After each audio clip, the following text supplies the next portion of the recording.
Agar siz kuniga 5 mahal namoz o'qimasangiz, nima qilayotgan bo'lasiz? Siz aslida Allohni hurmat qilmayotgan bo'lasiz. Siz Alloh bilan bo'ladigan aloqani rad etayotgan bo'lasiz.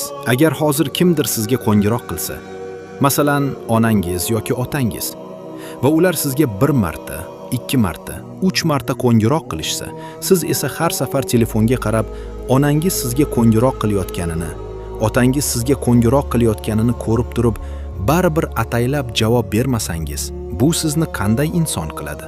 Bu sizni yomon inson qiladi. Shunday emasmi?